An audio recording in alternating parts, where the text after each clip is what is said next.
Running the Roman Empire was never an easy task, with all the, whoa, that's quite a bit.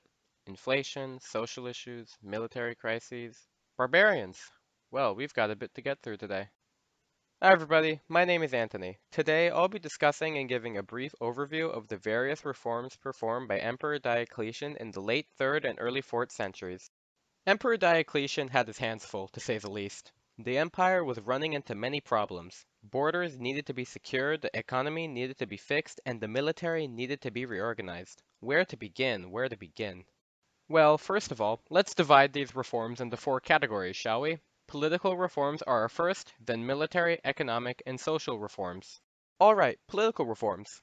So what do I mean by political reforms? Well, Diocletian held the belief that one man couldn't rule over the entire Roman Empire, so he decided to divide up the empire into pieces, from the division of the whole into two to the smallest little provinces. There were four prefectures in total.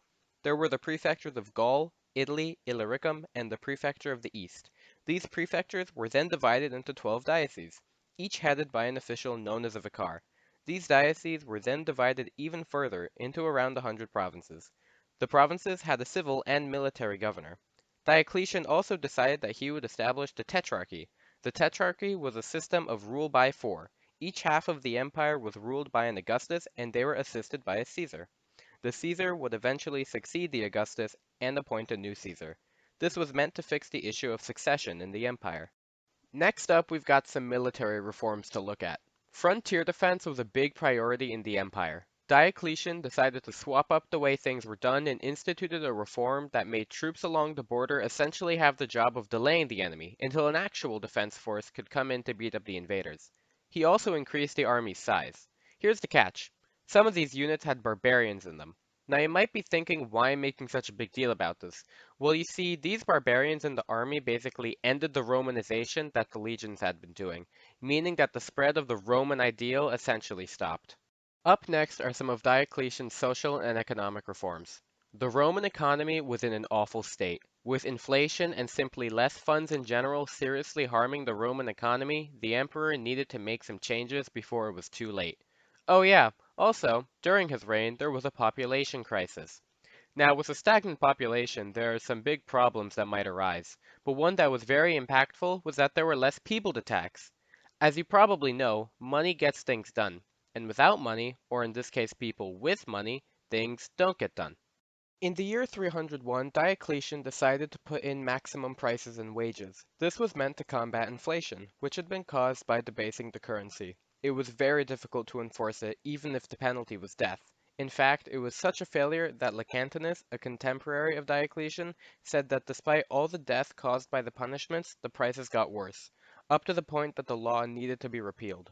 Compounding the issue, there was a lack of coins in circulation, which forced Emperor Diocletian to make payments in produce.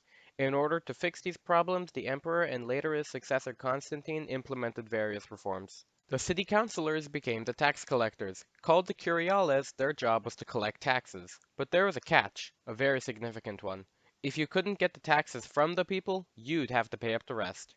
Now, this might seem like a problem with a simple solution. Just tax the people into oblivion. Well, you see, the people didn't necessarily have this money, so the wealthy curiales no longer wanted to keep the job. Diocletian didn't want his tax collectors running off, so he put into place a few edicts that forced the curiales to remain in their posts, whether they liked it or not. Some curiales decided they were fed up and wanted to keep their money, so they tried to escape. If they were caught, they were simply returned to their city and forced to resume their work. This permanent job idea ended up being spread to other professions through edicts. Jobs such as baking became hereditary, chaining people to their jobs so that the government could get the necessary funds to, well, exist. However, despite this, calculations were made so that one would know how much they had to pay in taxes beforehand.